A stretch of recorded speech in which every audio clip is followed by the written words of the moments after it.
After nearly 2 decades of stalling, the U.S. Embassy in Israel is officially relocating to Jerusalem. The move won't change much at first. The U.S. Ambassador to Israel, David Friedman, and some of his staff are relocating to what's currently a consular building in Jerusalem. That will be the temporary embassy until a more permanent location is nailed down. But the gesture is still hugely symbolic. The Trump administration is throwing its weight behind Israel in one of the world's most contentious land disputes. From 1949 to 1967, Jerusalem was divided in two.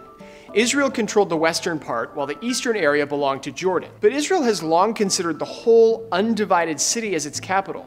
Israel effectively took over both halves of Jerusalem during the Six-Day War in '67 and passed a law annexing the area in 1980. That annexation is still controversial. Many Palestinians argue Israel is illegally occupying the eastern part of the city and have called for East Jerusalem to become the capital of a Palestinian state. The official U.S. position has been to leave Jerusalem's status up in the air until broader peace talks can settle the issue once and for all. Even with moving the embassy, U.S. officials still say they're not taking a stance on Jerusalem's sovereignty. But Palestinian Authority President Mahmoud Abbas has said the embassy move shows the U.S. is biased toward Israel and can't be trusted to broker peace between the two sides.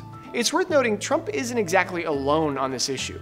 Since 1995, lawmakers from both parties in Congress wanted the U.S. to move its embassy in Israel to Jerusalem. That was supposed to happen in 1999, but the White House has been putting it off. Democratic and Republican presidents have supported the move, but perpetually delayed it to preserve the peace process. The White House framework for Israeli-Palestinian peace is supposedly still in the works, but the U.S. reportedly hasn't communicated with Abbas since December when the move was first announced. The U.S. Embassy is set to officially open on the 70th anniversary of Israel's founding. Palestinians are planning mass demonstrations one day later to mark when they were displaced from the country.